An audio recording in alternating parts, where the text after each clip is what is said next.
Todopoderoso en esta tarde. Adelante, mi hermano. Gracias, hermano Isaí, por su presentación. Amados hermanos en Cristo Jesús, pasa a vosotros. Tengan la bondad de ocupar su lugar, igual a los hermanos que nos acompañan sábado con sábado en la recepción, en las transmisiones.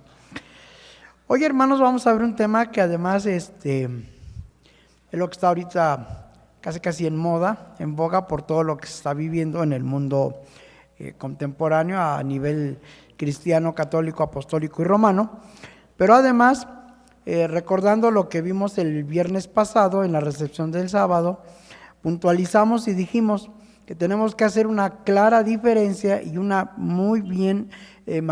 bien marcado estudio respecto a lo que es pagano, a lo que es cívico y a lo que muchas veces puede ser algo mercantil.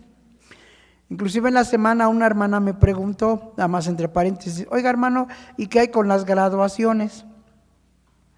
Cuando uno sale de secundaria, uno sale de preparatoria, uno sale de secundaria, ¿ahí qué?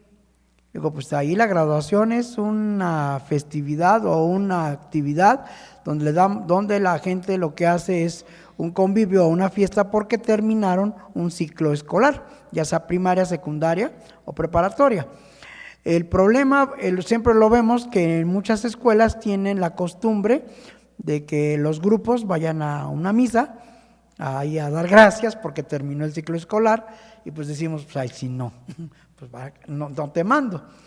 Pero hay convivio, e igual, es que toman, nadie te está obligando a que tomes, ni a que fumes, ni a que hagas algo. Si tú quieres ir, vas, y si no te sientes a gusto, pues tampoco no vas. Simple y sencillamente, no es algo que sea pagano. Eso es lo que les digo, hay que hacer la diferencia. Y hoy vamos a hablar de algo que acaba de pasar, que son los carnavales y todo lo que se relaciona a estas festividades. Y hace mucho yo oía a un hermano allá en el siglo pasado que siempre decía, carnaval, es la carne a Baal. Pues oye bonito, ¿no? Pero no, no es así. Es como amor, que es sin muerte de sin y moris sin morir. Pero esa es una etimología, digamos, popular. La etimología real de amor es otra diferente. Con carnaval es exactamente lo mismo. No es la carnaval. Vamos a ver ahorita de dónde viene esta etimología y nos vamos a dar cuenta que su origen sí es total y absolutamente pagano. ¿Sí? Bien. Entonces vamos a pedir a otros hermanos que nos apoyen con la presentación que vamos a tener el día de hoy. Y además es interesante ver todo, desde cuándo viene esto. Carnaval, Cuaresma y Vigilia. Así se titula nuestro tema. ¿Sí? Bien. Y como podemos ver en la imagen, generalmente en el carnaval, ahí hay mucha gente que utiliza máscaras. ¿Sí? Vamos a ver por qué. Bien, la siguiente es el origen de la palabra carnaval. A comienzos de la Edad Media, la Iglesia Católica propuso una etimología de carnaval. Esta viene del latín vulgar carne levare, que significa abandonar la carne, lo cual justamente era la prescripción obligatoria para todo el pueblo durante todos los viernes de la Cuaresma. O sea, originalmente ellos decían que carnaval era dejar la carne, según el origen latín. Bien, en la siguiente dice, posteriormente surgió otra etimología, que es la que actualmente maneja en el ámbito popular, la palabra italiana carnevale, que significaba la época durante la que se podía comer. Entonces, mientras la primera en latín me decía es la época de dejar la carne, esta me dice no, es la época en la que sí puedes. Muy bien, en la siguiente vamos a aclarar, pero a finales del siglo XX, varios autores comenzaron a sospechar del origen pagano del nombre. Carna es la diosa celta de las habas y el tocino. Así que ahora sí ya dijeron, caray, entonces esto como que lo quisimos disfrazar, que es dejar la carne o que se puede comer, pero algunos empezaron a sospechar, se me hace que esto tiene algo más de lo pagano. Y descubrieron que tenía un origen celta. Bien, también estaría conectada dice, con fiestas indoeuropeas dedicadas al dios Karna, que en el Mahabharata, hermanos, es uno de los libros sagrados de los hindúes, de la India. En el Mahabharata aparece como un ser humano, hermano mayor de los Pandavas, hijo del dios del sol y de la reina Kunti. ¿Sí? Ahí los Pandavas y los Kauravas es una historia muy interesante en luchas de castas y luchas entre poder de familias. Esto se ve en el Mahabharata. Bien, en la noche de carnaval todo vale. Dice la leyenda que por eso se ponen máscaras. Ojo con la palabra leyenda, la vamos a ver más adelante y vamos a ver lo que nos dice la Escritura. El origen de su celebración parece probable de las fiestas paganas como las que se realizaban en honor a Baco, el dios del vino. Ahí vienen las famosas bacanales, que son banqueteos, borracheras, y ahí es donde había degeneración sexual al más no poder. Hombres con hombres, mujeres con mujeres, intercambio de parejas y lo que fuera. Y al calor del vino, pues perdían totalmente la conciencia, la gente. Hoy nos asombra y dice, ay, ¿cómo es posible que haya eso en la actualidad? Pero desde la época de los romanos eso ya era para ellos algo hasta común, las fiestas a Baco. O dice, también puede ser las que se realizaban en honor del toro Apis en Egipto. ¿Qué fue lo que los israelitas hicieron en el desierto? Un becerro. Tenían la idea entonces de lo que hacían los egipcios. Bien, según algunos historiadores, los orígenes de esta festividad, o sea del carnaval, se remontan a las antiguas Sumeria y Egipto, hace más de 5,000 años, con celebraciones muy parecidas en la época del Imperio Romano. ¿Se acuerdan de un libro que muchos lo recomendamos en la iglesia? Babilonia, Misterio Religioso. Babilonia es la madre de todas las fornicaciones, abominaciones y demás. Y todos los pueblos aprendieron de Babilonia y cada quien en su nación, cada quien en su cultura, fue adaptando esas fiestas a su propia forma de pensar y de creer. Entonces hay mucha similitud en todo lo que hacían. Y de ahí, como dice entonces, llegó al Imperio Romano y desde donde se expandió la costumbre por Europa, siendo llevado a América por los navegantes españoles y portugueses a partir del siglo XV. Y pues bueno, hermanos, todavía en el siglo pasado no era muy común hablar de los carnavales en la Ciudad de México, pero ahora ya también hay carnavales en la Ciudad de México. Cada alcaldía hace su carnaval. Allá en La Paz, Baja California Sur, no le llaman carnaval, le llaman carnavalito. ¿Por qué? Porque como es tan pequeña la ciudad, son tan pocos los habitantes, realmente el carnaval, pues ahí dura ni 20 minutos y se acabó el desfile. Por eso es el carnavalito.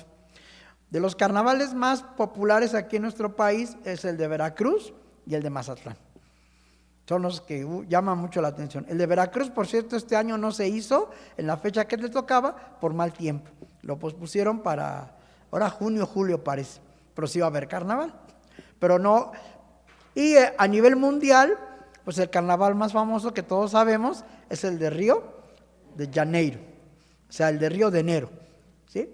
Ese es el carnaval más famoso donde vemos que hay fiestas, bailan, de todo se ve ahí también en el carnaval de Río de Janeiro, ¿sí? Y la gente, pues como dice, pues es libertad. ¿Por qué? Porque después de eso viene ahora sí lo que se llama, según la Iglesia Popular, la abstinencia. O sea, aquí debe ser primero la devoción y luego la diversión, según ellos. Pero aquí fue al revés, primero fue la diversión y luego ya vino la devoción. Vamos a ver entonces el miércoles de ceniza. Termina el carnaval, el último día de carnaval es el martes, y al día siguiente, que es el miércoles de ceniza, ya está prohibido hacer todo tipo de fiestas, bailes y diversiones. Dice, el miércoles de ceniza es el primer día de la Cuaresma en los calendarios litúrgicos católico, protestante y anglicano. Se celebra 40 días antes del inicio de Semana Santa, es decir, del domingo de Ramos. Ya en la iglesia hemos aprendido que Cristo, cuando entró a Jerusalén, ¿el domingo o el sábado? Fue el sábado, y tenemos los textos y tenemos toda la secuencia de cómo fue la entrada a Jerusalén. No fue en domingo. Bien, la ceniza se dice que es elaborada, o extraída de los ramos benditos de la Semana Santa del año anterior, es decir, los del domingo de Ramos. Estos se incineran y de ahí sale la santa ceniza.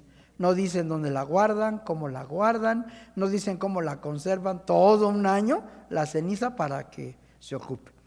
Pero a la gente le dicen, mira, tú trajiste tus ramos a bendecir, los dejaste, los quemamos y de ahí obtenemos la ceniza.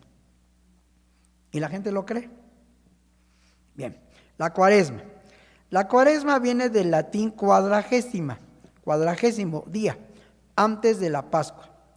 Es el periodo del tiempo litúrgico calendario católico cristiano, destinado por la Iglesia Católica Ortodoxa y la Iglesia Anglicana. Recordemos que la Iglesia Anglicana surge de la Iglesia Romana. Enrique VIII la forma, simplemente porque no lo dejaron divorciarse, hizo su propia iglesia, pero su base y su fundamento fue la Católica Apostólica Romana, lo mismo, simplemente que ahí se permitía el divorcio, algo que en la romana no se aceptaba. Y la iglesia anglicana pues tiene todo su poder y toda su fuerza exactamente en Inglaterra. Bien, vamos a hablar de la vigilia, porque hoy fue viernes de vigilia, ¿o no?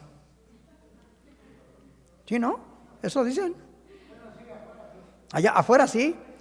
Yo salí a caminar tantito y el señor que siempre vende hamburguesas, qué curioso, hoy cerró. El que vende birria, qué curioso, hoy cerró. ¿Pero por qué? Vamos a ver. Durante los días de vigilia pascual es habitual mantener, y les puse así, ayuno, entre cursiva y subrayada y en azul, de carnes. Eso no es ayuno. El ayuno, lo hemos aprendido también, es abstinencia de todo alimento, todo tipo, ¿sí? No comer nada, ni tomar agua, ni pan. Y el ayuno es de 24 horas de tarde a tarde. Este no es un ayuno, este es un régimen alimenticio, una orden que se da. Dice, es un ayuno de carnes, estando permitida únicamente la alimentación de huevos y pescado. Es por esta razón que aparecen en la culinaria recetas con variaciones de ingredientes que contienen estos elementos proteínicos, como son los huevos de víspera.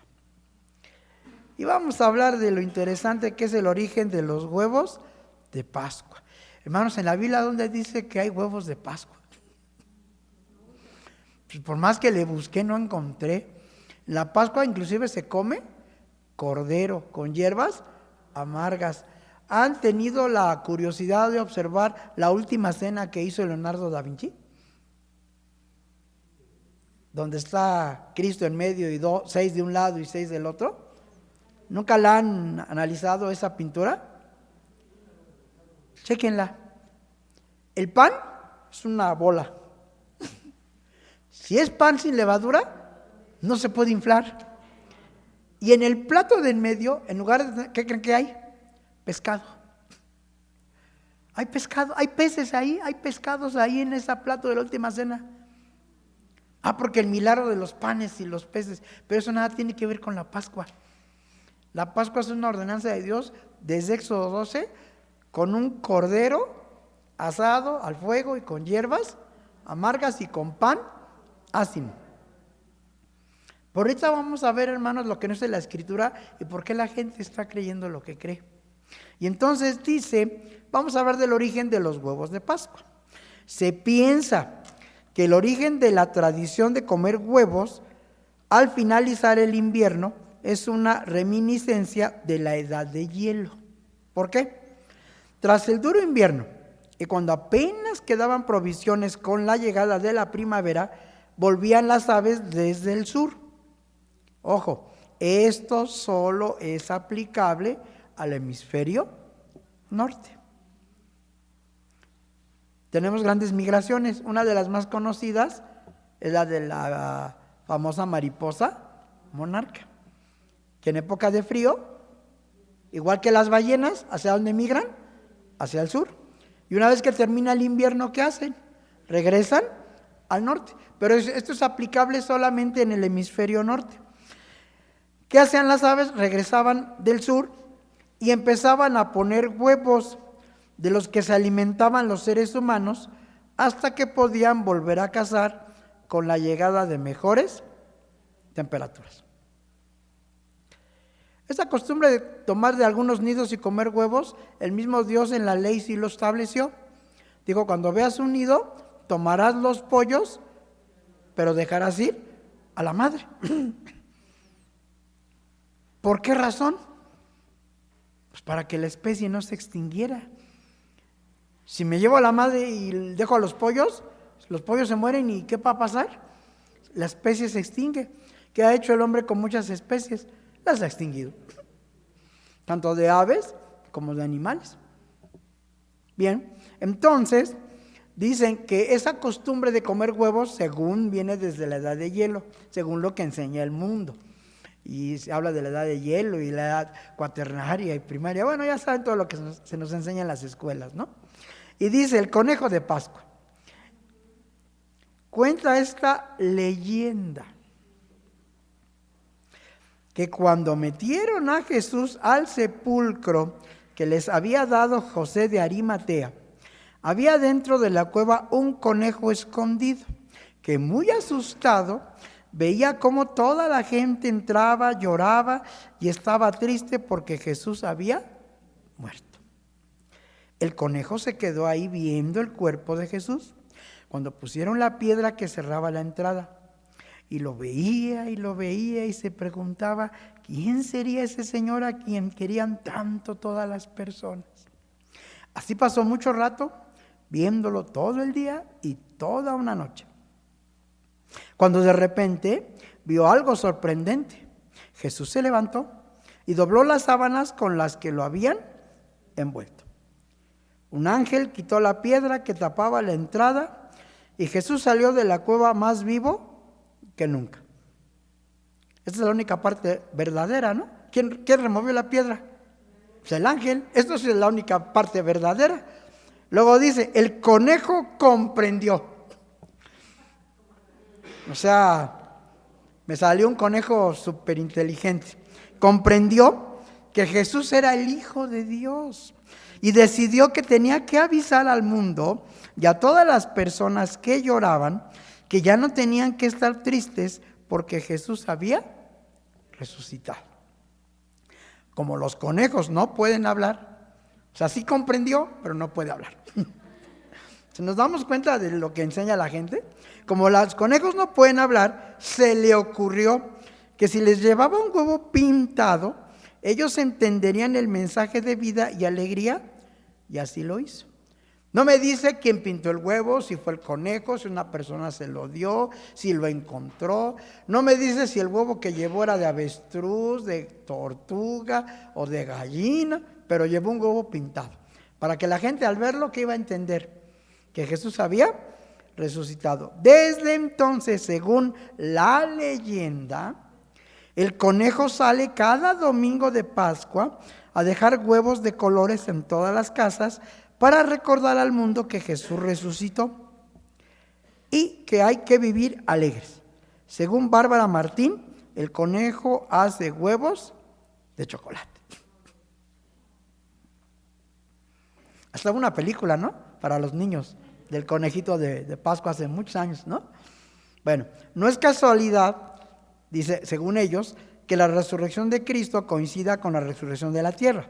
Tampoco que los huevos se hallen inmersos en prácticas paganas de culto asumidas por el cristianismo. Es interesante, hermanos, que cuando Cristo resucita, ¿en qué época del año es? Es primavera. Porque la Pascua, ¿cuándo es?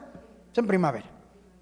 Y entonces la gente relacionó la primavera, el inicio de las flores, la vida, porque el invierno es todo duro, cruel, no hay nada. Y cuando regresa el invierno, todo es alegría, bondad, felicidad.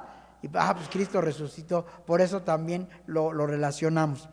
En las ceremonias de los últimos días de Semana Santa, en los almuerzos familiares del domingo de resurrección, en las salidas al campo propias de Pascua, el calendario festivo español rinde culto al huevo. Sincretismo, vamos a recordarlo, esto lo hemos enseñado muchas veces. Un sincretismo, tanto en antropología cultural como en religión, es un intento de conciliar doctrinas distintas. Comúnmente se entiende que estas uniones no guardan una coherencia sustancial y también se utiliza en alusión a la cultura o a la religión para resaltar su carácter de fusión y asimilación de elementos diferentes. Ya veremos también el Halloween es algo parecido. El famoso Jack-o'-lantern, el de la lámpara, y todo lo que pasa. Y es un sincretismo, o sea, lo que hay en una cultura que es muy diferente a esta, y la gente lo guarda. Bueno, pero ¿y qué nos dice la palabra de Dios? Hoy vamos a verlo todo aquí en pantalla y ahí están los textos. Lo primero, Jeremías 10:2. Jeremías 10:2, hermanos, hasta de memoria no lo sabemos. Así dijo Jehová, no aprendáis ¿qué? El camino de las gentes, ni de las señales del tiempo tengáis temor, aunque las gentes las temen. Ver un cometa, un eclipse, y la gente le tiene miedo, ¿no? Cuando fue el eclipse aquí en la Ciudad de México, que ya fue hace muchos años, ¿no? ¿2000 qué? ¿1? O 91, ¿no? Algo así. Y que las mujeres embarazadas no salieran porque podían nacer sus hijos con labio leporino, póngase unas tijeras para que no pase eso. Bueno, y cada cosa que... Y luego hasta incluso hubo personas, les preguntaban, ¿te gustó el eclipse? Dijo, no, me espantó. ¿Quieres que se repita? No, no quiero que se repita. Pero un eclipse es algo que es natural, tanto el de sol como el de luna. Cuando había eclipse de luna, ¿qué pensaban los antiguos? Por ejemplo, los aztecas, que la noche se estaba comiendo a la luna. Y una vez que volvía a salir, era un gusto. Entonces, lo que es la piedra del sol, que no es el calendario azteca, sino que es la piedra del sol, por un lado está el sol y por otro lado está la luna, la oscuridad y la luz. Y se decía que cada vez que llegaba la oscuridad se comía a la luz, pero al día siguiente volvía a salir la luz. No se la comía. Y esto es algo que incluso los romanos lo tenían, el natalis invictus solis, el nacimiento del sol invicto. Pero ahora veamos, hermanos, lo que dijo Pablo, y esta es la parte que se cumple total y absolutamente en el mundo actual. Dice así segunda carta a Timoteo, capítulo 4, 3 y 4, que ahí está. Porque vendrá tiempo cuando ni sufrirán la sana doctrina, antes, teniendo comezón de oír, se amontonarán maestros conforme a sus concupiscencias y apartarán de la verdad el oído. ¿Y qué van a hacer? Se volverán a las fábulas. La Biblia es la verdad. ¿Qué hace el mundo? Aparta su oído de la verdad. ¿Y en qué creen? En las fábulas, en la leyenda del conejo de Pascua. ¿En eso creen? Ay, pero qué ternura, creen en el Santa Claus, otra fábula, en los Reyes Magos. Pero Pablo lo dijo. Cuando Pablo le predica a Timoteo, estamos hablando de los años 50, 60, ya va a morir. Se lo dijo a Pablo, a Timoteo, yo ya estoy para ser sacrificado. El punto de mi partida está cercano, he peleado la buena batalla. Ya Pablo, ya es el año 60, 64 cuando él muere. ¿Y qué le dice Pablo a Timoteo? Va a venir tiempo en que la gente va a tener ¿qué? Comezón de oír. ¿Y oír qué? La sana doctrina. Y mejor se van a ir ¿a qué? A las fábulas, a las leyendas. Como lo vimos el Día de Muertos con Odilón. Al infierno de llamas. A eso se van a ir. Entonces, dice segunda carta a Timoteo 3:13, que es nuestro siguiente texto. Mas los malos hombres Y los engañadores irán de mal en peor, engañando y siendo engañados. Es que para sostener una mentira debo decir 100 más. Si no, no se va a sostener. Y una mentira repetida tantas veces se puede volver una verdad.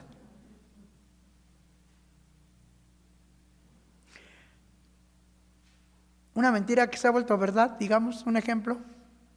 Algunos de ustedes, de mis hermanos, que recuerden algo que sea una mentira, pero se volvió verdad. No, pues en la iglesia de Dios es pura verdad. Ahora sí, pura verdad.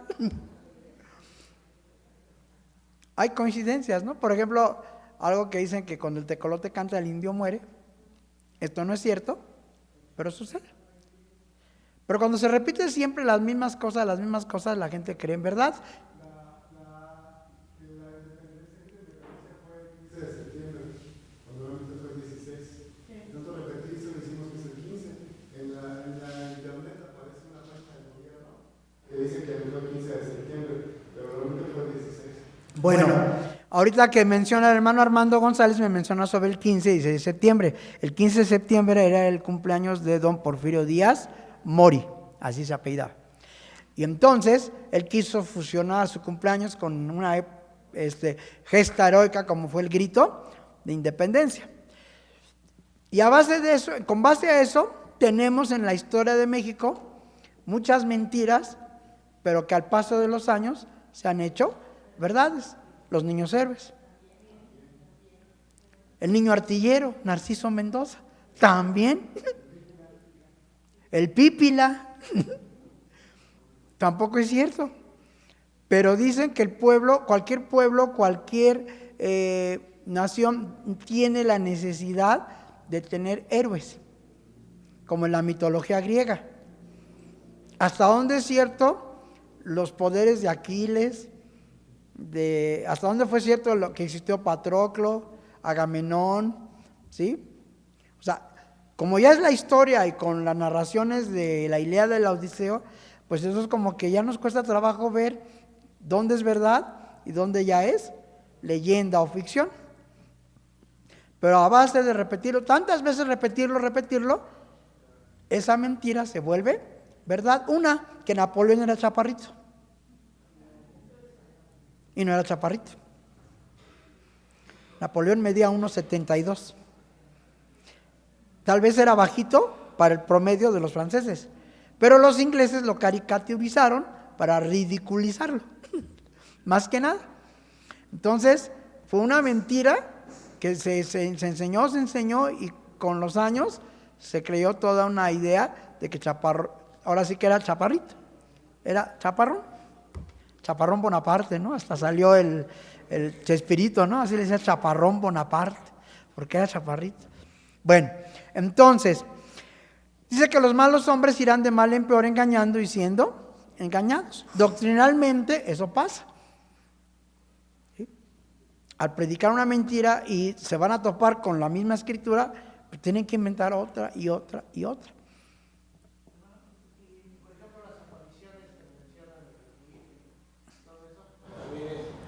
Bueno, ese será otro tema muy interesante, las apariciones que hay de las vírgenes. Sí es cierto que se apareció la de Fátima. Incluso un capítulo que de alguna manera los Simpson trataron como de satirizar esas situaciones cuando se habla de Juana de Arco, por un lado, que según se le aparece Dios, pero también por el otro lado se habla del enemigo de Juana de Arco, que también según se le aparece Dios, y entonces por fin... ¿Quién es al que Dios realmente está apoyando, no? Entonces, todo ese tipo de cosas, por eso dice la Escritura, lo decía Pablo, se van a apartar de la palabra de Dios y van a empezar a oír las fábulas, las leyendas. Y entonces los malos hombres irán de mal en peor. Tienen que engañar, pero también van a ser siendo engañados. Ahora bien, Jeremías 16, 19, hermanos, incluso este texto... Es muy importante siempre tenerlo en mente porque no está hablando de Israel, está hablando precisamente del extranjero.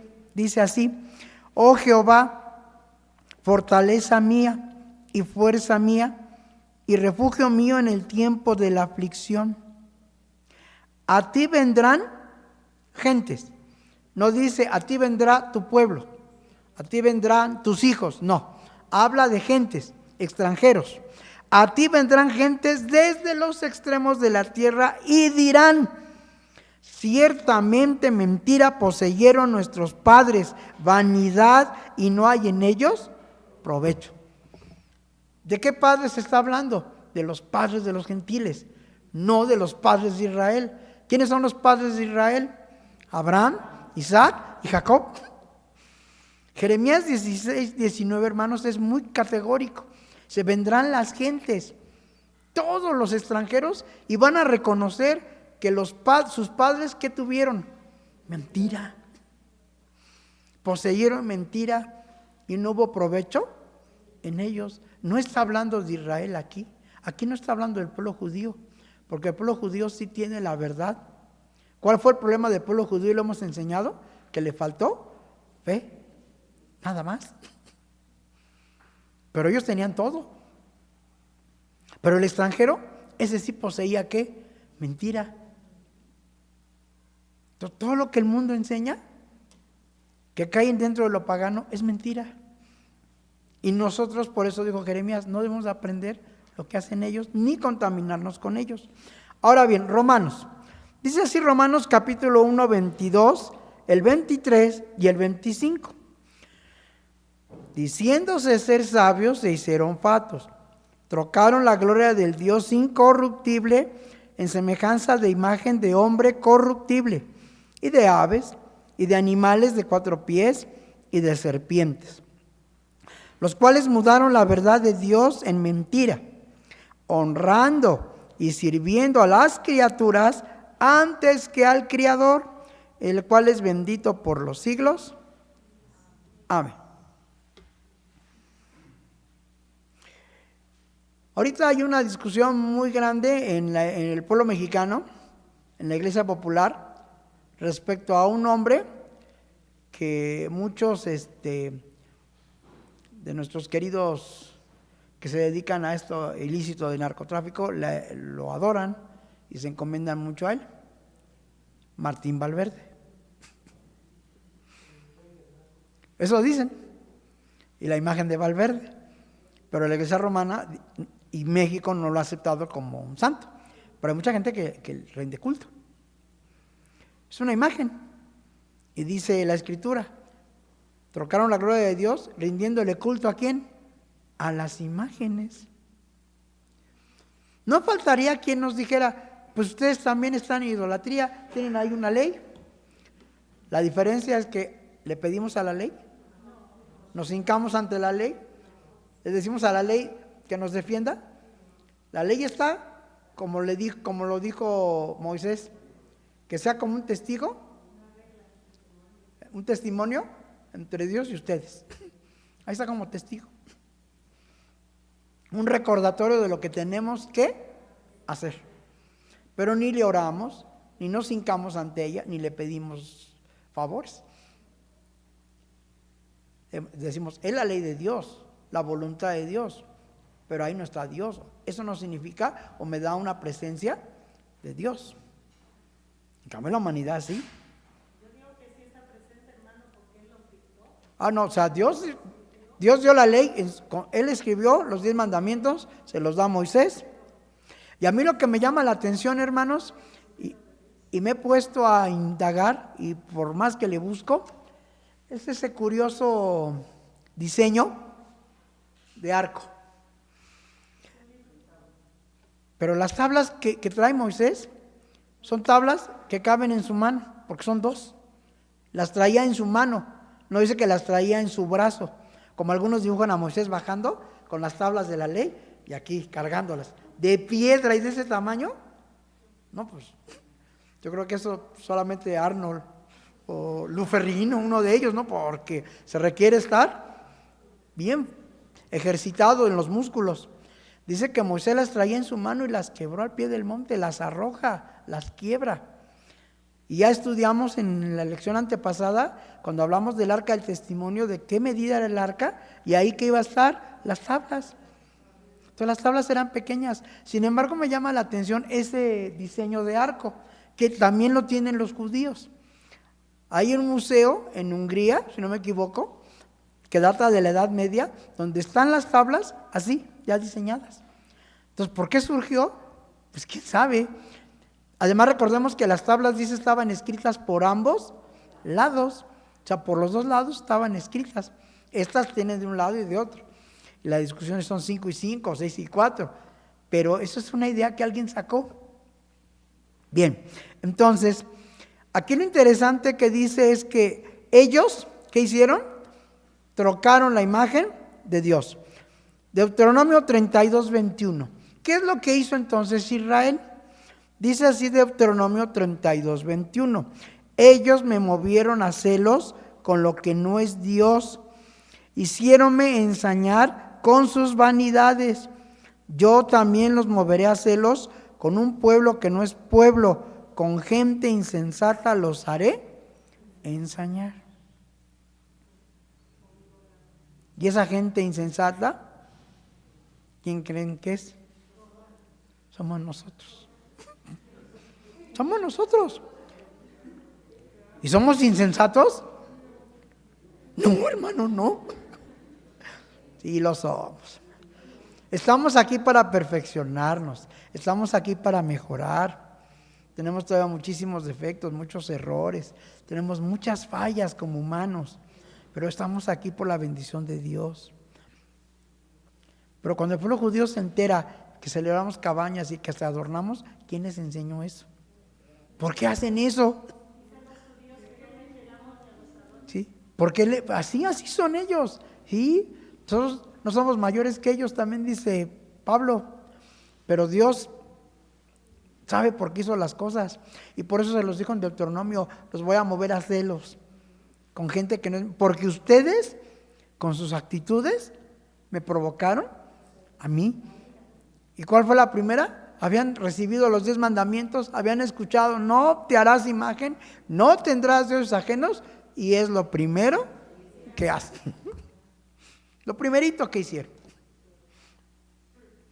Luego dice, segunda carta de Pedro 1:16. Porque no os hemos dado a conocer la potencia y la venida de nuestro Señor Jesucristo, siguiendo ¿qué? Fábulas por arte compuestas, sino como habiendo con nuestros propios ojos visto su majestad. El divino rostro de Jesús, ¿quién lo captó? Verónica. ¿Y quién es Verónica?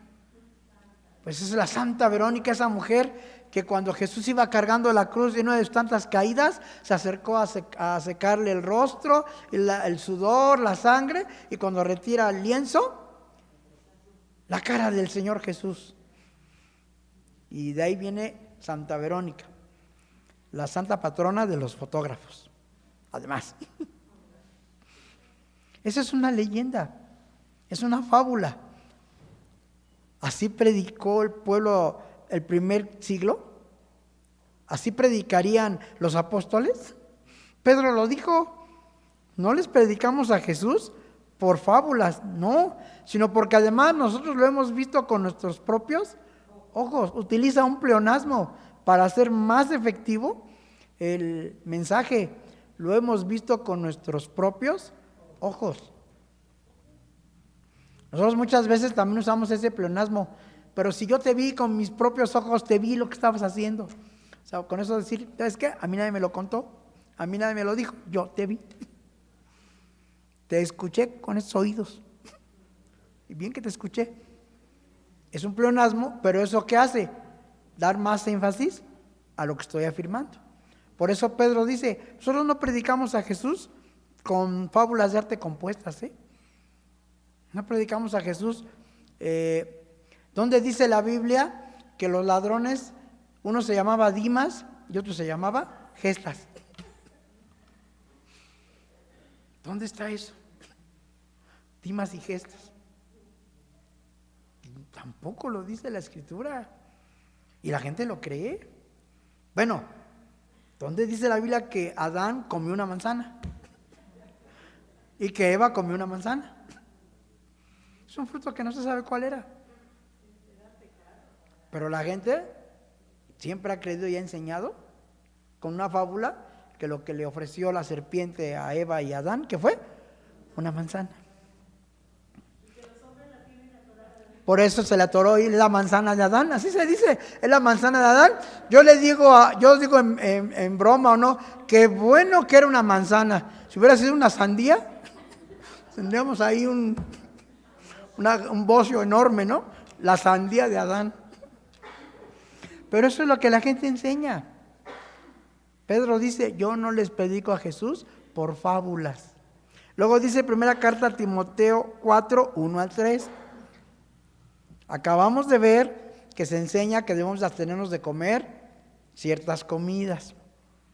Dice así, primera carta a Timoteo 4, del 1 al 3. Empero el Espíritu dice manifiestamente que en los venideros tiempos algunos apostatarán de la fe, escuchando a espíritus de error y a doctrinas de demonios, que con hipocresía hablarán mentira, teniendo cauterizada la conciencia, que prohibirán casarse y mandarán abstenerse de las viandas que Dios crió, para que con nacimiento de gracias participasen de ella los fieles y los que han conocido la verdad. Este versículo nos lo quieren aplicar otras denominaciones cuando hablamos precisamente de la ley de la alimentación. Es que usted está como A ver, el texto claramente dice las viandas que Dios crió, que es una vianda, algo que se come.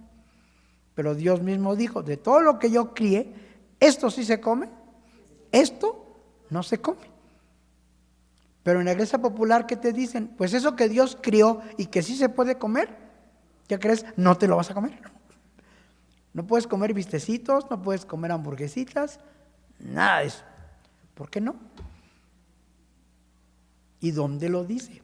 ¿En qué parte de la escritura está esa enseñanza? Y se pone pescado. El pescado es un símbolo muy asociado a la fertilidad, con la diosa Freya, la Venus. Y Freya, en la antigua Babilonia, que estaba relacionada con ese pescado, ¿sí? Pues el pescado tiene una particularidad, pone muchísimos huevos. En la hora del desove pone cantidad de huevos grande. Es un símbolo de fertilidad muy importante. Pero la diosa Freya se alababa el viernes, que después fue Venus. Y entonces relacionaron el pescado y dijeron, pues entonces no vamos a ofrecer carne, pero ¿qué tal pescado? Y ahora tienes que comer esto.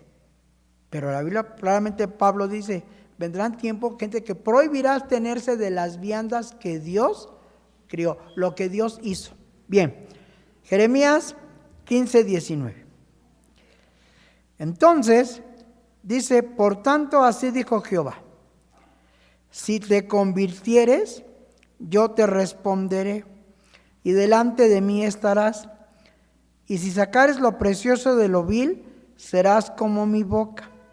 Conviértanse ellos a ti, y tú no te conviertas a ellos. Que sí, hermanos, es difícil y a veces hasta hay coincidencia en la dieta de la iglesia, porque pues también luego, pues aunque queremos comprar algunas cosas, no las hay, y pues hoy considero que comemos chile relleno, nada de carnita. Hoy considero que comemos pollito. Sé que también la carne, y la carne no está muy cara, está barata ahorita, porque por la oferta y la demanda, que es lo que ha subido de precio. El pollo, el pescado, el atún, según, y las verduras.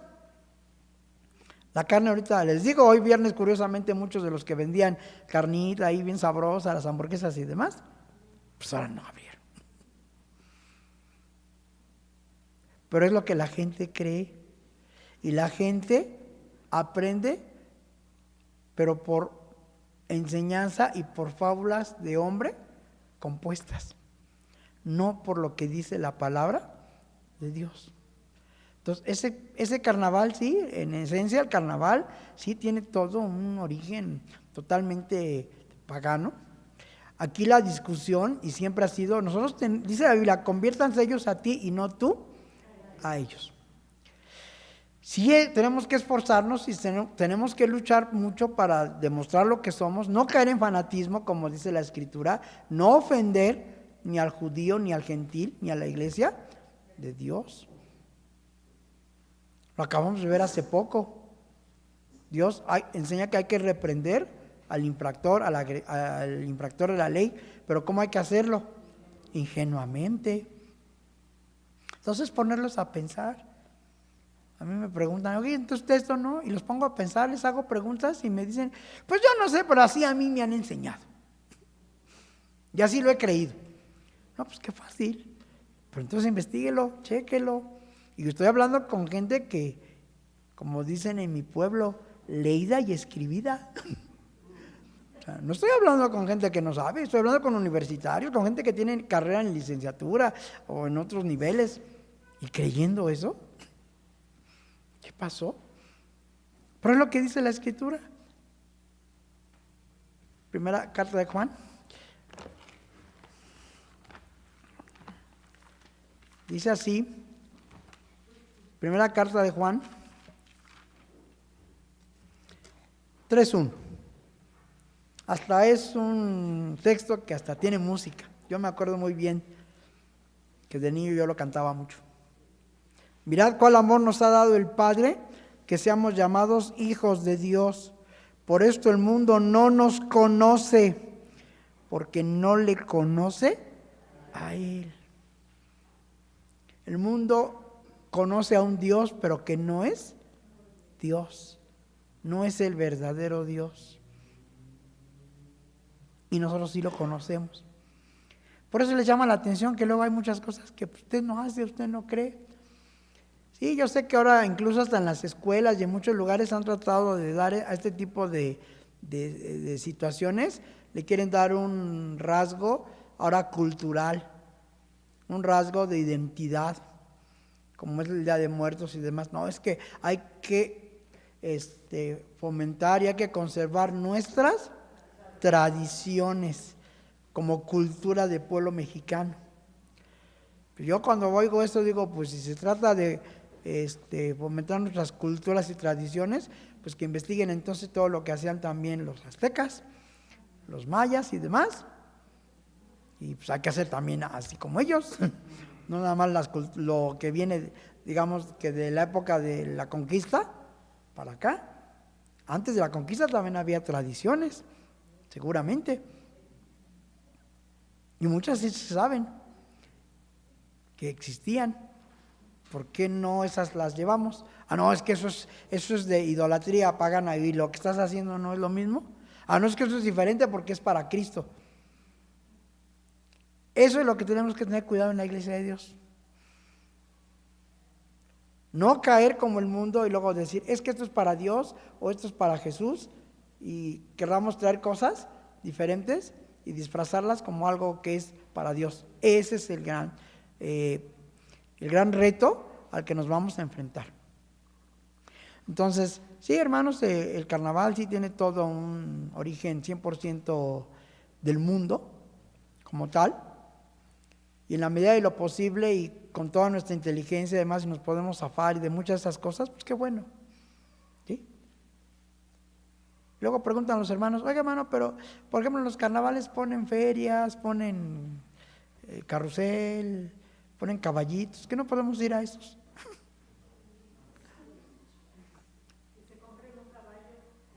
No, pero un caballo esos de juguete.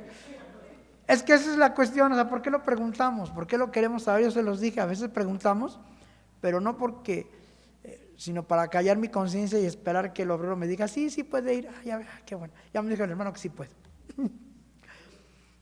Pero hace mucho también estudiamos eso, el profeta que habla o predica mentira. Y lo puede haber, sí. Y además, el gran problema que podemos caer nosotros los predicadores, hermanos, nosotros los obreros, el gran riesgo que corremos es de que, con tal de que la iglesia no se vaya, con tal de que los hermanos no se me ofendan, con tal de que los hermanos se sientan contentos, les empiece a permitir cosas. Vamos a terminar como Jeroboam. ¿Qué hizo Jeroboam? Se me están yendo, están regresando a Jerusalén. No, ¿sabes qué? Ya basta, muchos han ido allá. Ahora, Israel, estos son tus dioses. Y puso un becerro en Dan y otro en Betel. Y puso una fiesta el 8º mes, puso sacerdotes que no eran del linaje de Leví, pero todo lo hizo ¿para qué? No se vayan, y miren, hermano, ya no vaya a Churubusco, está muy lejos. Mire, aquí nos vamos a quedar. Y hasta va a ver esto, y es más, ya ve cómo son ahí los hermanos. No, mire, aquí hasta calentamos tortillita. No, usted no se preocupe, lo va a tener contento. ¿Qué es lo que va a pasar? Pues vamos a tener problemas. Por eso dijo la Escritura, conviértanse ellos a ti, no tú te conviertas a ellos. Pero sí, hermanos, esto es de cada uno de nosotros. No esperemos a que el obrero nos resuelva la vida.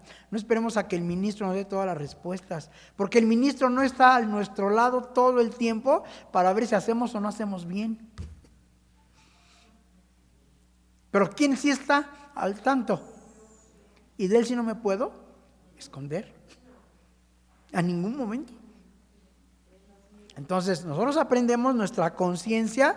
Tiene que ser una conciencia pero abierta, no cauterizada, y reconocer, sí, creo que sí hice mal. Lo estamos viendo en estas lecciones, que a fin de cuentas lo que el mundo hace es infringir la ley de Dios de todas las maneras posibles. Y nosotros, si decimos que guardamos la ley de Dios, porque además cuando se nos pregunta qué fe profesamos, ¿qué contestamos? Los mandamientos de Dios y la fe de Jesús. Y los mandamientos de Dios no nada más son estos 10, son todos. Entonces, sí los guardamos. Y a veces, hermanos, yo veo con tristeza que luego hasta desviamos la atención. Y caemos como en los políticos. Sí, pero aquellos robaron más, sí, aquellos hicieron esto igual. Sí, pero hay obreros que no guardan el sábado. Sí, pero hay hermanos que compran. Sí, pero hay... A ver. Vamos a terminar primero un tema. Estamos hablando ahorita de esto. El rompedero de cabeza, de veras, hermano, ya me pienso mañana con esta escuela de la vestimenta. De veras, en serio, va a ser tremendo. Pero a fin de cuentas, yo digo, la iglesia lo hemos predicado, cuando hay matrimonio, lo decimos, todas las sociedades tienen sus ritos, sus costumbres y sus actos simbólicos. Y la iglesia de Dios es una sociedad, y como tal, ya tiene costumbres. Y esas costumbres se hacen leyes. Pero muchos de nosotros a veces queremos comparar la costumbre de la iglesia de Dios con lo que se aprende afuera y la queremos traer aquí como algo innovador, y es donde viene el choque y viene el gran problema. Y a veces no aceptamos muchas cosas. Sí decimos de otras, no, esto sí es fácil enseñarlo, esto es sencillo. Pero mucho cuidado, hermanos. A veces, por eso Pablo lo dijo en la primera carta de los Corintios capítulo 10, muy claramente. Así que el que piensa estar firme, mire y no caiga. Que el Señor los bendiga y paz a vosotros.